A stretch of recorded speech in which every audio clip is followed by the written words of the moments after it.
Hey, what's up guys, it's BenBonk and welcome back to the 39th Slimekeep Devlog. In this devlog, I added a new shop to the game and made a bunch of tweaks overall. Also, if you're new here, Slimekeep is a fast-paced roguelike where you must kill and capture slimes to stop the corruption that's infected your land. Without further ado, let's get into it. So to start off, I wanted to work on the tutorial in Slimekeep. This thing has been in the game for a bit now, and I think it serves its purpose, although I will admit its execution could have been definitely better. So with some feedback from my playtesters, I wanted to spend a bit of time just tweaking some of the elements of it to be a bit more user-friendly, especially trying to remove the massive amounts of raw text in the tutorial. I spent a few days just going through every section of the tutorial, trying to trim the fat and removing excess text from certain sections. I also made quite a few grammatical errors, which some of my playtesters pointed out, so I tried to fix those up also. And after a few days, the tutorial was looking at least fairly better in my opinion, and it didn't feel as bloated. Take this weapon section for example. I used to have almost paragraphs to explain how the system works, but I managed to extract the core messages from these lengthy pieces of text and put them into bullet point form. So that's a new kind of updated tutorial in general. While there still is more text than ideal in this tutorial, I think it's at least quite an improvement from the previous one and is passable at minimum. Moving on, I had a few small changes I wanted to make. First, this minimap in the slime book didn't used to be able to be moved around and zoomed into, which just felt kind of weird, so I gave it that functionality. I also made a few small changes for the computer in the game. For example, we used to have the settings icon in the bottom left, and I realized that I'd probably never get around to making a settings menu for the computer because it's really not necessary. So I just changed this icon to a power button, which simply closes the computer on pressing it. I also got some feedback that there should be a way to see your slime ball count inside of Slimebazon on the computer, so I added a simple graphic to display this. And speaking of computers, if you want to help clean up and protect yours, check out Iolo's System Mechanic Ultimate Defense, who is sponsoring today's video. System Mechanic Ultimate Defense is an all-in-one PC cleanup, and in one click you can ensure peak performance of your computer, allowing for the program to analyze and repair system issues. System Mechanic Ultimate Defense also helps to increase speed and performance through their Live Boost feature, which helps to efficiently allocate processing power and maximize RAM and system performance. The program also contains real-time threat protection against viruses, malwares, and trojans. They even have new advanced artificial intelligence tools to detect the newest malware threats. And if that isn't enough, System Mechanic Ultimate Defense protects your privacy and security by stopping third-party trackers from stealing your personal information online. And their network scanner can discover vulnerable open ports and connected devices, robbing you of your network bandwidth. So check out System Mechanic Ultimate Defense by using my link below or code BenBonk at iolo.com/benbonk to get 60% off with 30 days of free 24/7 live tech support. Thanks to Iolo for sponsoring this video. Next up, gameplay-wise, I got some feedback from a few of my playtesters who were annoyed that you could capture a slime and then instantly take damage afterwards. So I just added a brief 2 seconds of invincibility after capturing to hopefully avoid this issue. And on the topic of weapons, I got some feedback about weapon switching in the game, as right now you could only press the spacebar to switch weapons. To fix this, I first added in capability for the player to scroll their mouse wheel to rapidly switch weapons. I also had the ability for the player to use any of the numpad/digit keys on the keyboard to also switch to specific weapons. So hopefully this should help a bit with gameplay smoothness overall. Another small weapon change I made was in regards to their ammo.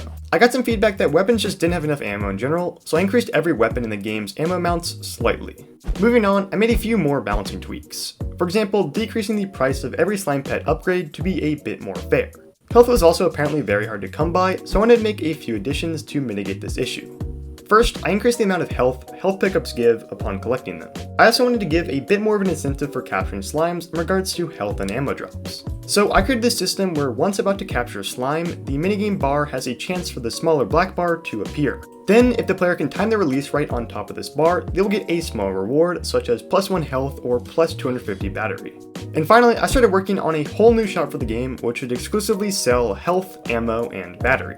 To start off on this new shop, I figured I'd ask my Discord community if anyone wanted to help make art for it. And in the meantime, I started setting up this health shop room inside of the level generator. Right now, every other day, a normal shop that sells either weapons or upgrades would appear. So on days 2, 4, 6, 8, and so on. And I wanted to make this shop appear pretty frequently also, but not on days where other shops would appear. So I set up to appear on every other day compared to the regular shops. So on days 1, 3, 5, 7, and so on. This way the player will have some kind of shop to purchase from every day, which is pretty neat. Anyways, as a few members of my Discord server were still working on art for a Shopkeeper, I decided to work an idea for a unique feature in Slimekeep shops, being a loot crate. Now, in Slimekeep, people can pay real money to purchase this loot crate in-game, which will give them overpowered items to help them defeat the Slime King. I know you guys have been asking for this for ages now, so I'm very happy to finally add it into the game, and take all of your hard-earned money. I'm just kidding, of course, but for real, I want to make this mystery package that the player could buy for a random amount of slime balls, and it'll drop random upgrades, weapons, and other items. So I took this package art I had previously made and started coding up the logic for this mystery package. Eventually, we had this, where once going up to the package, the player had the option to purchase it for a random number of slime balls. Then it'll drop 2 to 3 random items, where in this case I got an upgrade, some health, and some battery ammo. Overall, this mystery package can really be worth it, or not, depending on your luck. So I decided it'd be a fun way for the player to spend their slime balls if they wanted to. But moving on, Mel in my Discord server ended up making this neat little carnival guy as a shopkeeper, which I thought was kind of cool, so I took this art and just modified it and tweaked the animation. I then plopped him into the shop area along with the mystery package and started creating the logic for buying items from him. I had the idea to make purchasing items in the shop function a little differently from other shops, where there would be these pens with randomly generated items inside of them. Then, if the player liked a pen, they could pay a certain number of slime balls to open that pen and receive those items. And after quite a bit of coding to get this kind of system set up, you can see it in place. If I walk up to the shopkeeper, he greets you, the mystery package is here as usual, and if I go near one of these pens, it displays a price to open. Then I can just pay that amount if I want to, and boom, I get access. Now, this was a great start, but I still hadn't actually set the random items logic inside of the pen. So I did just that, and now there can be all sorts of different combinations for health, /ammo, /battery that these pens can sell. And with that said, that is the new shopkeeper in the game, pretty cool stuff. But moving on, I got a lot of feedback from playtesters about the dash in Slimekeep, and the consensus was that it really needed to make the player invincible from damage while the player was dashing. Now, this was a pretty big proposed gameplay change, as I've designed everything in Slimekeep to revolve around the dash, not making the player be invincible. But almost unanimously, my playtesters really thought that this change would be a good one, so I decided to listen to them and make the change. Now, the player can't take damage while dashing in game. Also, to represent this effect a bit better, I added this kind of yellow glow when the player is dashing. Unfortunately, I don't think I'll end up making this dash be so that the player can dash through things, as I think that would probably lead to a bunch of bugs or a lot of time spent tweaking things, so I'm just going to leave it like this for now. But yeah, there you go, it changes the game around a lot, and maybe makes the dash a bit more generic like how other roguelikes do it, but hopefully this should be a positive change in the long run. Moving on, I wanted to work on the mech boss fight, as I got some feedback that he was just way too easy right now.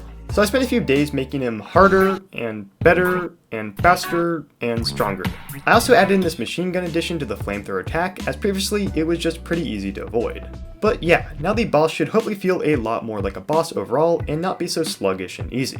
And on the topic of bosses, I made a pretty small but worthwhile tweak to the Slime King boss in regards to his attacks in each phase. Previously, after finishing an attack, the boss would randomly choose the next one in its phase. This meant that basically with 2 attacks per each phase, the boss had a 50% chance of repeating its previous attack, which felt kinda weird when it happened. So although I love randomness in boss fights, it seemed to make much more sense for me to switch away from randomness in this case and have the boss alternate attacks in each phase. I also went in and slightly reduced the length of each attack for the boss so it has the chance to cycle through more.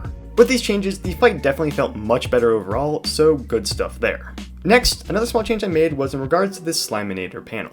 A lot of people seem to have difficulty understanding it and the fact that the currencies on the top correlate to the trees below, so I wanted to clear this up. First, I added this glow effect to the currency at the top, so hopefully the player can recognize which currency goes with which upgrades. And I also shifted all the currency labels on the top over to better line up with the trees below to make it a bit more obvious. And another small fix I made was about the save system in the game, which I discovered was basically broken and wouldn't actually save the player's game. It's a bit hard to explain, but the root of the issue was really just inside of the fact that the singleton pattern that I made wasn't working as it should have, so I modified it and got things working. Next up, Reno, remember how I made the dash now make the player invincible from taking damage? Well, I realized that this had made a few of these Slime King boss fights attacks way too easy. And even before this change, I still got some feedback that the boss was too easy overall. So I went through most of the attacks in the fight, starting with this boomerang bomb attack. Like many other attacks, it really just felt too slow, especially how long it took for the bombs to explode, so I decreased this time and made the boomerang move a bit faster. Next up, this side attack was also quite easy now, especially considering that the player could just dash right through it. So again, I kinda just slightly sped everything up to account for this. Now for the ground pound attack, again, the player could kind of just dash right through this ring, making the attack super easy. So I gave the ring a much bigger radius than before. Next, this guard attack frankly just felt really slow. Not just their dashing, but also the speed of their thrown spears. So can you guess what I did? That's right, I just sped everything up a bit in general. Moving on, this magic book attack was also quite easy now, as the player could just dash through projectiles, so I increased the projectile speed and spread to help with that. Then we had the laser portal attack, which I sped up, and the bomb shoot attack, which I made the bombs explode earlier. But something I had to put a bit more effort into was this crown projectile attack, as again, the invincibility dash makes it really easy. So with some changes, the circle attack is now a lot harder, but also a lot cooler in my opinion, as the player has the option to either dash through the projectiles, or try to weave between them in each circle. And for the other projectile attacks in this phase, I basically just increased the projectile speed a bit. But with that said, that's all I have for this devlog. I hope you enjoyed it, and if you did, consider liking or subscribing, and I'll see you in the next one. Bye.